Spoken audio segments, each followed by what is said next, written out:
சேனலை சப்ஸ்கிரைப் பண்ணிக்கோங்க. அப்படியே பக்கத்தில் இருக்க பெல் ஐக்கானையும் கிளிக் பண்ணிக்கோங்க.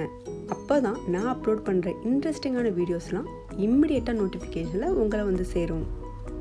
ஹலோ ஃப்ரெண்ட்ஸ், எல்லோரும் எப்படி இருக்கீங்க?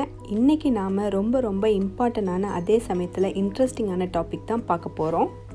ஆஸ்திரேலியாவுக்கு படிக்க வர ஸ்டூடெண்ட்ஸாக இருந்தாலும் சரி, அவர் இந்தியாவிலேருந்து பிஆர் அப்ளை பண்ணுறவங்களா இருந்தாலும் சரி, இவ்வளோ ஏன் ஒர்க் வீசாவில் வந்துட்டு ஓகே ஆஸ்திரேலியா நமக்கு செட் ஆகிடுச்சு, இங்கேயே செட்டில் ஆகிடுவோம் அப்படின்னு நினைக்கிறவங்களா இருந்தாலும் சரி, இவங்களுக்கெல்லாம் இங்கிலீஷ் அவசியமா? ஆமாங்க, கண்டிப்பாக அவசியம். அப்படிப்பட்டவங்களுக்கான வீடியோ தான் இது. ஸோ வீடியோவை ஸ்கிப் பண்ணாமல் பாருங்கள். யாராவது ஒருத்தவங்களுக்கு கண்டிப்பாக யூஸ்ஃபுல்லாக அமையும்னு நினைக்கிறேன். ஆஸ்திரேலியாவில் 5 வகையான எக்ஸாமை அக்செப்ட் பண்ணுறாங்க. IELTS, PTE, OET, TOEFL and CAE. இதில் ஏதாவது ஒரு எக்ஸாமை நீங்கள் சூஸ் பண்ணி எழுதுனா போதும். அது அவங்களோட ப்ரிஃபரன்ஸை பொறுத்தது. But mostly IELTS and PTE தான் எல்லாரும் ப்ரிஃபர் பண்ணுவாங்க. இப்போது IELTS அண்ட் PTE எக்ஸாம்னா என்ன, அதில் உள்ள சிமிலாரிட்டிஸ் அண்ட் டிஃப்ரென்சஸ், அதுக்கப்புறம் 2 எக்ஸாமில் எது பெஸ்ட் அண்ட் ஈஸின்னு பார்க்கலாம். IELTS அண்ட் PTEயில் 2 டைப்ஸ் இருக்குது, அகாடமிக் அண்ட் ஜென்ரல். அகாடமிக் யாருக்குன்னா ஸ்டூடெண்ட்ஸ்க்கு, ஜென்ரல் யாருக்குன்னா பிஆர் அண்ட் வேலைக்கு வராங்க பார்த்தீங்களா ஆஸ்திரேலியாவுக்கு, அவங்க வந்து ஜென்ரல் எக்ஸாம் எழுதுவாங்க. இப்போது IELTS and PTE academic exam பற்றி டீட்டெயிலாக பார்க்கலாம். இப்போது ஆஸ்திரேலியாவில் certificate courses, diploma, bachelors, masters, ஏன் PhD படிக்க வரவங்களாக இருந்தாலும் இந்த IELTS or PTE academic exam எழுதினா மட்டும்தான் உங்களால் வர முடியும். IELTS அண்ட் PTE எக்ஸாமோட பேசிக் டிஃப்ரென்ஸ் என்னன்னு பார்த்தீங்கன்னா, IELTS exam paper based, so நீங்கள் கையால் எழுதணும். PTE கம்ப்யூட்டர் பேஸ்ட், ஸோ நீங்கள் டைப் பண்ணணும். நெக்ஸ்ட்டு எக்ஸாம் டியூரேஷன் பார்த்தீங்கன்னா, IELTS எக்ஸாம் 2.25 மணி நேரம், அதுவே PTEனா 3 மணி நேரம் எக்ஸாம் நடக்கும். ஸ்கோர் வேலிடிட்டி பார்த்தீங்கன்னா 2 எக்ஸாமுக்குமே 2 இயர்ஸ் வேலிடிட்டி இருக்குது. ஸோ ஒன்ஸ் எக்ஸாம் எழுதி சர்டிஃபிகேட் வாங்கிட்டீங்கன்னா அதை வச்சு 2 இயர்ஸுக்கு நீங்கள் ப்ராசஸ் பண்ணிக்கலாம். IELTS அண்ட் PTE எக்ஸாமில் 4 செக்ஷன்ஸ் இருக்குது. Listening, reading, writing and speaking.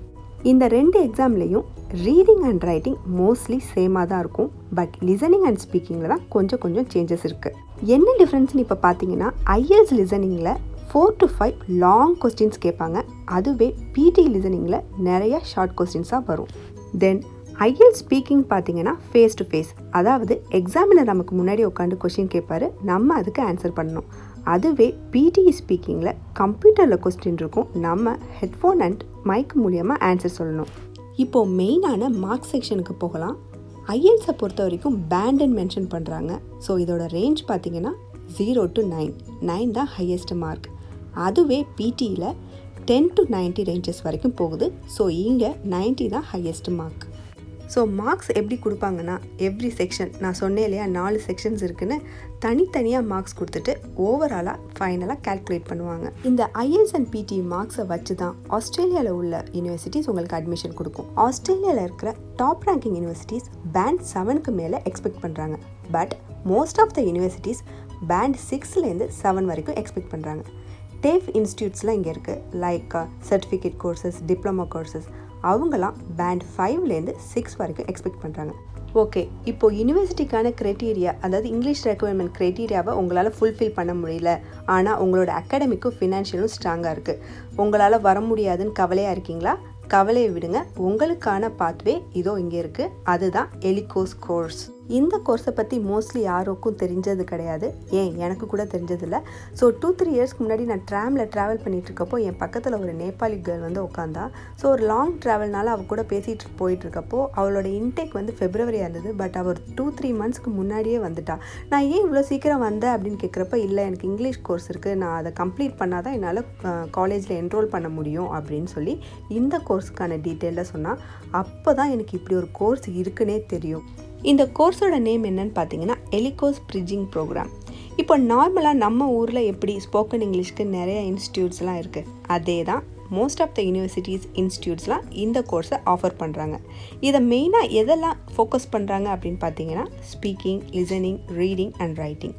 So இது எப்படின்னா, நம்ம வந்து இந்த ஊர் மக்கள் கூட பேசுகிறதுக்கும், ஒர்க் பண்ணுறதுக்கும், படிக்கிறதுக்கும் இது யூஸ்ஃபுல்லாக இருக்குது. அதனால தான் மோஸ்ட் ஆஃப் த ஸ்டூடெண்ட்ஸ், அதாவது இங்கிலீஷில் ஸ்கோர் பண்ண முடியாத ஸ்டூடெண்ட்ஸ்லாம் இந்த கோர்ஸை ப்ரிஃபர் பண்ணுறாங்க. கோர்ஸ் டியூரேஷன் பார்த்தீங்கன்னா மினிமம் 5 வீக்ஸ்லேருந்து மேக்ஸிமம் 50 வீக்ஸ் வரைக்கும் போகுது. ஸோ இப்போ ஒரு யூனிவர்சிட்டியில் என்ரோல் பண்ணியிருக்கீங்க, பட் உங்களோட இங்கிலீஷ் ரெக்குவயர்மெண்ட் ஃபுல்ஃபில் ஆகலைன்னா யூனிவர்சிட்டி உங்களுக்கான அந்த இங்கிலீஷ் லெவலை பொறுத்து இத்தனை மாதத்துக்கு முன்னாடி நீங்கள் வாங்கங்கிறத அவங்களே உங்களுக்கு ஃபிக்ஸ் பண்ணி சொல்லிடுவாங்க. ஸோ அது 3 மாதத்துக்கு முன்னாடி இருக்கலாம், இல்லை 6 மந்த்ஸ்க்கு முன்னாடி கூட நீங்கள் வர்ற மாதிரி இருக்கும். ஸோ ஒவ்வொரு இன்ஸ்டியூட்டும் ஒவ்வொரு விதமாக சார்ஜ் பண்ணுறாங்க. மினிமம் 300லேருந்து ஸ்டார்ட் ஆகுது. ஸோ இது உங்கள் லேர்னிங் கெப்பாசிட்டி அண்ட் ஸ்பீடை பொறுத்து இது அமையும். ஸோ நீங்களே கால்குலேட் பண்ணிக்கலாம் எவ்வளோ வீக்ஸ்க்கு தகுந்த மாதிரி இந்த கோர்ஸ் ஃபீஸ் சேஞ்ச் ஆகும்னு சொல்லிட்டு. ஸோ ஒன்ஸ் இந்த கோர்ஸை கம்ப்ளீட் பண்ணிட்டீங்கன்னா நீங்கள் டிப்ளமாவோ இல்லை சர்டிஃபிகேட் கோர்ஸோ பேச்சுலர்ஸ் மாஸ்டர்ஸ் எதுனாலும் ஜாயின் பண்ணிக்கலாம். ஸோ ஐஎல்ஸ் பிடிஇயில் ஸ்கோர் பண்ண முடியாதவங்களுக்கான பெஸ்ட்டு வே இந்த எலிகோஸ் பிரிட்ஜிங் ப்ரோக்ராம். ஸோ இந்த எலிகோஸ் பிரிட்ஜிங் ப்ரோக்ராமை கேட்டு நிறைய பேர் ஹாப்பியாக இருப்பீங்கன்னு நினைக்கிறேன். இப்போ நம்ம ரொம்ப இன்ட்ரெஸ்டிங்கான செக்ஷனுக்கு போக போகிறோம். எந்த எக்ஸாம் ஈஸி, ஐஎல்ஸா ஆர் பிடிஇயா? இப்போ ஐஎல்ஸில் நான் பேப்பர் பேஸ்ட்னு சொல்லியிருந்தேன் இல்லையா? ஸோ உங்கள் ஹேண்ட் ரைட்டிங் ரொம்ப கிளியர் அண்ட் நீட்டாக இருக்கணும் அண்ட் எக்ஸாமினருக்கு அது புரியணும். உங்கள் பேப்பரை திருத்துகிற எக்ஸாமினரோட மூடு நல்லா இருக்கணும். இதெல்லாம் பேஸ் பண்ணி தான் உங்களோட மார்க் அமையும். பிடிஏ பொறுத்த வரைக்கும் அந்த கவலையே இல்லை, ஏன்னா நீங்கள் டைப் தான் பண்ண போகிறீங்க, அதை திருத்த போகிறதும் கம்ப்யூட்டர் தான். ஐஎல்ஸ் எக்ஸாம் நம்ம ஊர் எக்ஸாம் ஹால் மாதிரி காமன் குவைட்டாக எக்ஸாம் நடக்கும். ஆனால் பிடி எக்ஸாம் ப்ரௌசிங் சென்டர் மாதிரி கேபினாக கொடுத்துருவாங்க. அதில் தான் நம்ம உட்காந்துருக்கணும். அட் அ டைமில் 10 to 20 people எக்ஸாம் எழுதுவாங்க. ஸோ ஸ்பீக்கிங்காக இருக்கட்டும் எல்லாமே வந்துட்டு அவங்க அட் அ டைமில் பேசுகிறதுனால நமக்கு கொஞ்சம் நாய்ஸ் பொல்யூஷனாக இருக்கும். அதில் நம்ம கான்சன்ட்ரேட்டாக இருந்தால் மட்டும்தான் நம்மளால் ஹை ஸ்கோர் பண்ண முடியும். கொஞ்சம் டிஸ்ட்ராக்ட் ஆனால் கூட நம்மளால் ஹை ஸ்கோர் பண்ண முடியாது. ஐஎல்ஸ் எக்ஸாம் 2.25 மணி நேரம் நடக்கும்னு சொன்னேன் இல்லையா? அதில் ஒரு ட்விஸ்ட் என்ன அப்படின்னு பார்த்தீங்கன்னா, ரைட்டிங், ரீடிங், லிசனிங் இது 3 ஒரு நாளில் நடக்கும். ஸ்பீக்கிங் மட்டும் நெக்ஸ்ட் டேவோ இல்லை அவங்க டே ஒன்று மென்ஷன் பண்ணுவாங்க, அப்போ தான் நீங்கள் போயிட்டு எழுதுகிற மாதிரி இருக்கும். ஆனால் பிடி அப்படி கிடையாது. ஒன்ஸ் நீங்கள் என்ட்ரு ஆகிட்டிங்கன்னா ஆல் செக்ஷனையும் முடிச்சுட்டு தான் நீங்கள் வெளியே வருவீங்க. அது ஒரு பெரிய ப்ளஸ் இந்த பிடியை பொறுத்த வரைக்கும் நாங்கள் ஃபீல் பண்ணுறோம். இப்போது ரிசல்ட்டை பார்க்கலாம். ஐஎல்ஸ் எக்ஸாமை பொறுத்த வரைக்கும் மேக்ஸிமம் 14 days ஆகும். ஏன்னா அது பேப்பர் பேஸ்டுன்னு சொன்னேன் இல்லையா? நெக்ஸ்ட் பிடிஇ எக்ஸாம் பார்த்தீங்கன்னா மினிமம் 12 ஹவர்ஸ்லேருந்து மேக்ஸிமம் 5 days நமக்கு ரிசல்ட் கையில் வந்துடும். இப்போது ஐஎல்ஸ் அண்ட் பிடி மார்க் ஷீட் எப்படி இருக்குங்கிறத பற்றி சொல்கிறேன். ஐஎல்ஸ் மார்க் ஷீட் பார்த்தீங்கன்னா ஜஸ்ட் நீங்கள் எடுத்த பேண்ட், அதாவது மார்க்கை மட்டும் மென்ஷன் பண்ணியிருப்பாங்க, அது மட்டும்தான் அதில் இருக்கும். ஆனால் பிடிஇ மார்க் ஷீட்டில் உங்களுக்கான ஸ்கில் அசஸ்மெண்ட், இப்போது கிராமரில் நீங்கள் எவ்வளோ ஸ்ட்ராங்காக இருக்கீங்க, வொக்காபுலரியில் எப்படி இருக்கீங்க, ஸ்பீச், லிசனிங்னு எல்லா செக்ஷனுக்கும் செப்பரேட்டாக அவங்க வந்து ஸ்கில் அசஸ்மெண்ட் போட்டு வச்சுருப்பாங்க. ஸோ இன்கேஸ் உங்களால் அந்த எக்ஸாமை வந்துட்டு நீங்கள் நினச்ச மார்க் வாங்கலை, நம்ம இன்னொரு தடவை ட்ரை பண்ணுவோம்னு நினச்சிங்கன்னா கூட ஓகே, நம்ம இதெல்லாம் நமக்கு பாசிட்டிவாக இருக்குது, இதெல்லாம் நமக்கு நெகட்டிவாக இருக்குது, நம்ம அதெல்லாம் டெவலப் பண்ணிக்கணும்னு நினச்சி நீங்கள் வந்து இன்னொரு ட்ரை பண்ணலாம், அதில் சக்ஸஸும் ஆகலாம். ஸோ இது மெயின் ப்ளஸ்ஸாக நாங்கள் பார்க்குறோம். ஓவராலாக இந்த 2 எக்ஸாமோட ப்ளஸ் அண்ட் மைனஸ், அதோட எங்களோட பர்சனல் எக்ஸ்பீரியன்ஸ். என் ஹஸ்பண்ட் இந்த 2 எக்ஸாமே ட்ரை பண்ணியிருக்காங்க, எங்கள் ஃப்ரெண்ட்ஸும் இந்த 2 எக்ஸாமும் ட்ரை பண்ணியிருக்காங்க.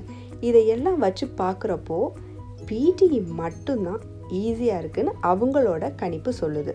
ஆனால் இது ஒவ்வொருத்தவங்களுக்கும் டிஃபர் ஆகும். But most of the people இப்போ என்ன சொல்கிறாங்கன்னா பிடிஇ தான் பெட்டர் அண்ட் ஈஸி. இவ்வளோ நேரம் ஸ்டூடெண்ட்ஸ்க்கு என்னென்ன எக்ஸாம் இருக்குது, அதில் எந்த எக்ஸாம் ஈஸி அப்படிங்கிறத பார்த்தோம். இப்போது பிஆர் அண்ட் வேலைக்காக இங்கே வராங்க பார்த்தீங்களா, ஒர்க் விசாவில், அவங்களுக்கான என்ன எக்ஸாம் இருக்குங்கிறத பார்க்கலாம்.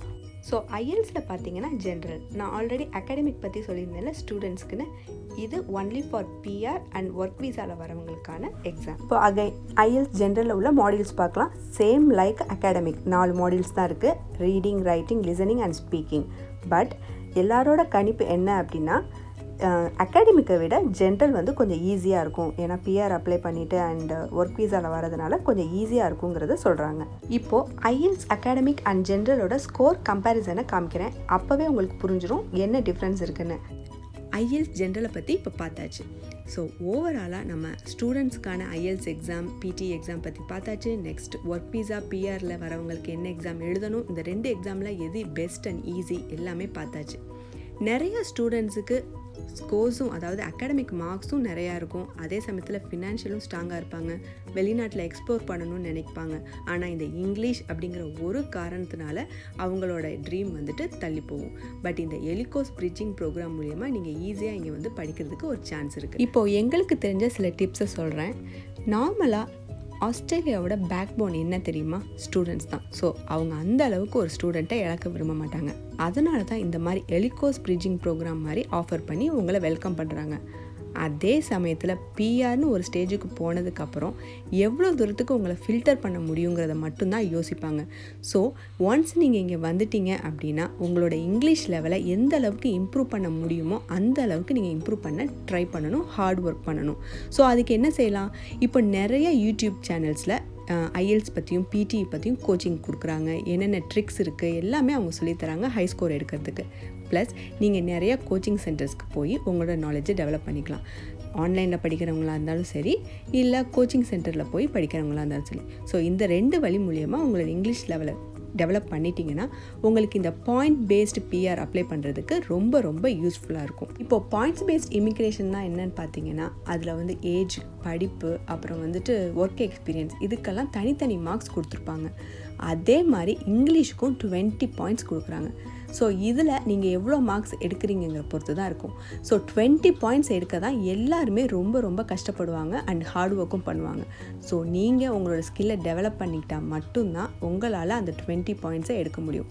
எவ்வளோ தூரத்துக்கு நீங்கள் ஹை ஸ்கோர் எடுக்கிறீங்களோ அவ்வளோ தூரத்துக்கு உங்களுக்கு ஸ்பீடாக இன்விடேஷன் வரும், பிஆரும் சீக்கிரம் கிடைக்கும். இதுக்கு முன்னாடி ஸ்டூடெண்ட்ஸ் வீசாக்கான டீட்டெயில்டு வீடியோ நம்ம சேனலில் அப்லோட் பண்ணியிருக்கேன். அதுக்கான லிங்கை டிஸ்கிரிப்ஷன் பாக்ஸில் கொடுக்குறேன், நீங்கள் போய் செக் பண்ணி பாருங்கள். அதே மாதிரி ஸ்கில்டு பேஸ்டு இமிக்ரேஷன் எப்படியெல்லாம் பாயிண்ட்ஸை கால்குலேட் பண்ணுவாங்கிறதுக்கான லிங்க்கும் டிஸ்கிரிப்ஷன் பாக்ஸில் போடுறேன். ஸோ ப்ளீஸ் செக் பண்ணுங்கள். அவ்வளோதான் ஃப்ரெண்ட்ஸ், எங்களுக்கு தெரிஞ்ச இன்ஃபர்மேஷன்லாம் உங்கள் கூட ஷேர் பண்ணதில் எனக்கு ரொம்ப ரொம்ப சந்தோஷம். இது உங்களுக்கு யூஸ் ஆகலாம், இல்லை உங்களுக்கு தெரிஞ்சவங்களுக்கு யூஸ் ஆகலாம். So please like, share and subscribe to Australia Tamil express. East or west, நம்ம ஊர் சாப்பாடு தாங்க பெஸ்ட். நான் உங்களை இன்னொரு வீடியோவில் சந்திக்கிறேன். நன்றி.